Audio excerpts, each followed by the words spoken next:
ದಿನವನ್ನು ವಿವಿಧ ಕಾರ್ಯಕ್ರಮಗಳೊಂದಿಗೆ ಆಚರಿಸಲಾಯಿತು. ವಿದ್ಯಾರ್ಥಿಗಳಲ್ಲಿ ಪ್ರಜಾಪ್ರಭುತ್ವದ ಮೌಲ್ಯವನ್ನು ಬೆಳೆಸಲು ಪೂರಕವಾದಂತೆ ಶಾಲಾ ಪಾರ್ಲಿಮೆಂಟ್ ಚುನಾವಣೆಯನ್ನು ನಡೆಸಲಾಯಿತು. ಶಾಲಾ HM ಶ್ರೀಮತಿ ಸೀಮಾ ಸುವರ್ಣ ಮೇಡಂ ಜೂನ್ 30ರಂದು ಚುನಾವಣಾ ಅಧಿಸೂಚನೆಯನ್ನು ಪ್ರಕಟಿಸಿದರು. ಜುಲೈ 1ರಿಂದ 3ರವರೆಗೆ ನಾಮಪತ್ರ ಸಲ್ಲಿಕೆಗೆ ಅವಕಾಶವಿತ್ತು.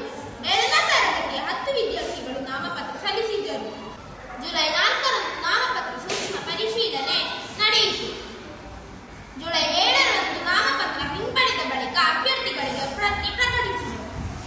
7ಎಯ ಪೂರ ಪೆನ್ ಚಿಹ್ನೆ ಮತ್ತು ಪ್ರಶಿತ ಕೊಡೆ ಚಿಹ್ನೆ, 7ಬಿಯ ಅಬ್ದುಲ್ಲಾ ಬ್ಯಾಗ್ ಚಿಹ್ನೆ ಮತ್ತು 6ಯ ಪುಸ್ತಕ ಚಿಹ್ನೆ, 7ಸಿಯ ಫಾತಿಮತ್ತು ಶಹಲಾ ಬೈಕ್ ಚಿಹ್ನೆ ಮತ್ತು ಮೊಹಮ್ಮದ್ ರೈಹಾನ್ ಮರ ಚಿಹ್ನೆ, 7ಡಿಯ ಯಜಕ್ ಸಲಿಯಾನ್ ಬೆಂಚು ಚಿಹ್ನೆ ಮತ್ತು ಯದು ಕೃಷ್ಣ ವಾಚ್ ಚಿಹ್ನೆ, 7ಇಯ ಅಬ್ದುಲ್ ಮುಬೀನ್ ಬಸ್ ಚಿಹ್ನೆ ಮತ್ತು ಆಯಿಷಾ ಸೆನ್ಜಾ ವಾಟರ್ ಬಾಟಲ್ ಚಿಹ್ನೆಯೊಂದಿಗೆ ಸ್ಪರ್ಧಿಸಿದರು. ಜುಲೈ 8 ಮತ್ತು 9ರಂದು ಚುನಾವಣಾ ಪ್ರಚಾರಣವು ಭರದಿಂದ ಸಾಗಿತು.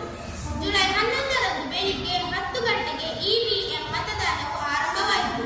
ಗೈಡ್ಸ್ ಯೂನಿಟ್ ಮಕ್ಕಳು ಪೋಲಿಂಗ್ ಆಫೀಸರ್ ಮತ್ತು ಪ್ರಿಸೈಡಿಂಗ್ ಆಫೀಸರ್ಗಳಾಗಿ ಕಾರ್ಯನಿರ್ವಹಿಸಿದರು. 2 ಬೂತ್ಗಳಲ್ಲಿ ಮಧ್ಯಾಹ್ನ 12ವರೆಗೆ ಮತದಾನವು ನಡೆಯಿತು. ಅದೇ ದಿನದಂದು ಮಧ್ಯಾಹ್ನ 1 ಗಂಟೆಗೆ ಮತ ಎಣಿಕೆ ನಡೆಯಿತು.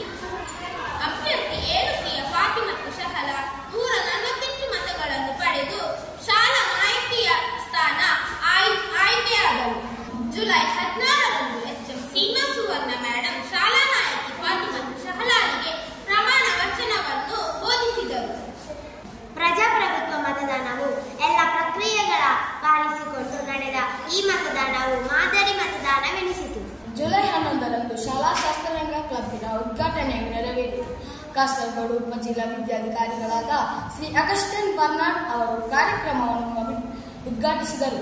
JJPS ಉನ್ನತ ಶಾಲೆಯ ಮುಖ್ಯೋಪಾಧ್ಯಾಯರು ಹಾಗೂ ಪ್ರಮುಖ ಭಾಷಣಕಾರರು ಆಗಿರುವ ಪ್ರಕಾಶ್ ಮಾಸ್ಟರ್ ಅವರ ಕಾರ್ಯಕ್ರಮದ ಮುಖ್ಯ ಅತಿಥಿಯಾಗಿದ್ದರು. ಪ್ರಕಾಶ್ ಮಾಸ್ಟರ್ ವಿದ್ಯಾರ್ಥಿಗಳಿಗೆ ತರಗತಿಯನ್ನು ನಡೆಸಿಕೊಟ್ಟರು. ಶಾಲಾ ಮುಖ್ಯೋಪಾಧ್ಯಾಯಿನಿ ಶ್ರೀಮತಿ ಸೀಮಾ ಸುವರ್ಣ ಮೇಡಂ ಅಧ್ಯಕ್ಷತೆ ವಹಿಸಿದರು. ಗಣಿತ ಅಧ್ಯಾಪಿಕೆ ಶ್ರೀಮತಿ ಸೌಮ್ಯ ಬಾಲನ್ ಸ್ವಾಗತಿಸಿ ವಿಜ್ಞಾನ ಶಿಕ್ಷಕಿ ಶ್ರೀಮತಿ ರಜಿಶಾ ಅವರು ಧನ್ಯವಾದ ಸಮರ್ಪಿಸಿದರು. ಕೇರಳ ಪ್ರಾಂತ್ಯ ಕನ್ನಡ ಮಾಧ್ಯಮ ಅಧ್ಯಾಪಕ ಸಂಘದ ವತಿಯಿಂದ ನಡೆಸಲಾದ ಶಾಲಾ ಮಟ್ಟದ ಕನ್ನಡ ವಾಚನ ಮಾಸಾಚರಣೆಯ ಸ್ಪರ್ಧೆಗಳು ಜುಲೈ 15ರಂದು ನಡೆಯಿತು. ಗವರ್ಮೆಂಟ್ ಆಯುರ್ವೇದ ಆಸ್ಪತ್ರೆ ಕಾಸರಗೋಡು ಇವರ ನೇತೃತ್ವದಲ್ಲಿ ಜುಲೈ 23ರಂದು ಶಾಲೆಯಲ್ಲಿ ವಿಶೇಷ ಸ್ಕ್ರೀನಿಂಗ್ ಕ್ಯಾಂಪ್ ಅನ್ನು ನಡೆಸಲಾಯಿತು. ದೃಷ್ಟಿ project specialist medical officer doctor Priya ಅವರು ವಿದ್ಯಾರ್ಥಿಗಳ ದೃಷ್ಟಿ ಪರೀಕ್ಷೆಯನ್ನು ನಡೆಸಿ ಸೂಕ್ತ ಸಲಹೆಗಳನ್ನು ನೀಡಿದರು. ವಿಜ್ಞಾನ ಕ್ಲಬ್ಬಿನ ನೇತೃತ್ವದಲ್ಲಿ ಜುಲೈ 21ರಂದು ಚಾಂದಿ ದಿನವನ್ನು ಆಚರಿಸಲಾಯಿತು. ಯುಪಿ ವಿಭಾಗದ ವಿದ್ಯಾರ್ಥಿಗಳಿಗೆ ರಾಕೆಟ್ ತಯಾರಿ ಮತ್ತು ಮೆಗಾ ಕ್ವಿಜ್ ಸ್ಪರ್ಧೆಗಳನ್ನು ಏರ್ಪಡಿಸಲಾಗಿತ್ತು. LP ವಿಭಾಗದ ವಿದ್ಯಾರ್ಥಿಗಳಿಗೆ ಚಂದನ ಕುರಿತಾದ ಹಾಡು, ಚಿತ್ರರಚನೆ, ರಸಪ್ರಶ್ನೆ, ವಿಡಿಯೋ ಪ್ರದರ್ಶನ, ಚಂದನಿಗೆ ಪತ್ರ ಬರೆಯುವುದು, ರಾಕೆಟ್ ಮಾದರಿ ಪ್ರದರ್ಶನ ಮುಂತಾದ ವಿವಿಧ ಕಾರ್ಯಕ್ರಮಗಳನ್ನು ಆಯೋಜಿಸಲಾಗಿತ್ತು. ವಿವಿಧ ಸ್ಪರ್ಧೆಗಳಲ್ಲಿ ವಿಜೇತರಾದ ಮಕ್ಕಳಿಗೆ ಅಸೆಂಬ್ಲಿಯಲ್ಲಿ ಬಹುಮಾನಗಳನ್ನು ವಿತರಿಸಲಾಯಿತು.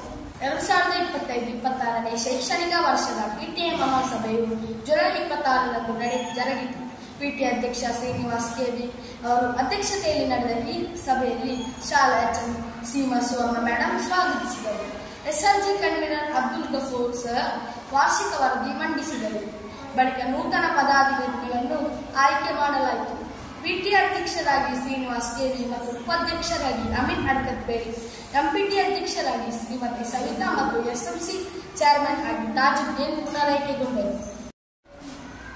ಈ ಸಂದರ್ಭದಲ್ಲಿ 2024-25ನೇ ಶೈಕ್ಷಣಿಕ ವರ್ಷದಲ್ಲಿ LSS ಮತ್ತು SS ಪಡೆದ ವಿದ್ಯಾರ್ಥಿಗಳಿಗೆ Kasaragod MLA Shri NA Nellimon sir ಸ್ಮರಣೆ ನೀಡಿ ಅಭಿನಂದಿಸಿದರು.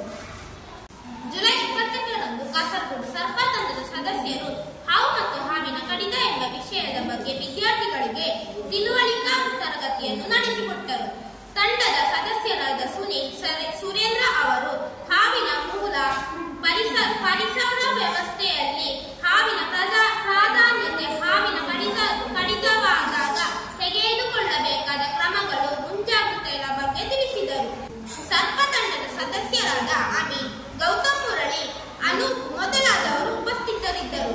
ಮುಖ್ಯೋಪಾಧ್ಯಾಯಿನಿ ಶ್ರೀಮತಿ ಸೀಮಾ ಸುವರ್ಣ ಮೇಡಂ ಕಾರ್ಯಕ್ರಮವನ್ನು ಉದ್ಘಾಟಿಸಿದರು. ರಚನಾ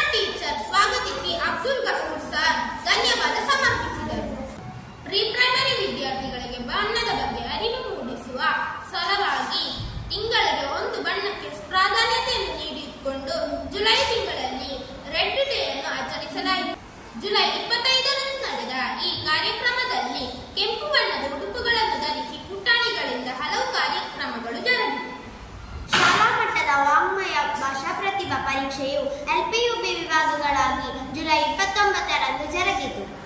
ಕೆಪಿಎಸ್ಟಿಯ ಅಧ್ಯಾಪಕ ಸಂಘಟನೆಯ ನೇತೃತ್ವದಲ್ಲಿ ನಡೆಸಲಾಗುವ ಶಾಲಾ ಮಟ್ಟದ ಸ್ವದೇಶ್ ಮೆಗಾ ಕ್ವಿಜ್ ಸ್ಪರ್ಧೆಯು ಜುಲೈ 30ರಂದು ಜರುಗಿತು.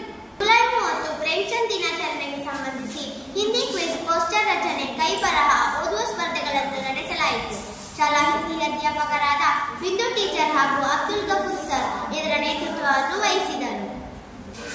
2024-25ನೇ ಶೈಕ್ಷಣಿಕ ವರ್ಷದಲ್ಲಿ ವಿದ್ಯಾರಂಗ ಕಲಾ ಸಾಹಿತ್ಯ ವೇದಿಕೆಯ ವತಿಯಿಂದ ನಡೆಸಲಾದ ಪುಸ್ತಕಾಸ್ವಾದನ ಸ್ಪರ್ಧೆಯಲ್ಲಿ ಜಿಲ್ಲಾ ಮಟ್ಟಕ್ಕೆ ಆಯ್ಕೆಯಾದ ಜೆಪಿಎಸ್ ಅರ್ಧದ್ವೈತ ಶಾಲೆಯ ಹಳೆ ವಿದ್ಯಾರ್ಥಿನಿ ವಂಶಿ ಹೆಸರಾಯಿಗೆ ವಾಚನ ರತ್ನ ಪ್ರಶಸ್ತಿ ಲಭಿಸಿತು. ಇಲ್ಲಿಗೆ ಈ ವಾರ್ತಾ ಸಂಚಿಕೆ ಮುಕ್ತಾಯಗೊಂಡಿತು. ಮುಂದಿನ ವಾರ್ತೆಗಳೊಂದಿಗೆ ಮತ್ತೆ ಭೇಟಿಯಾಗೋಣ. ವಂದನೆಗಳು.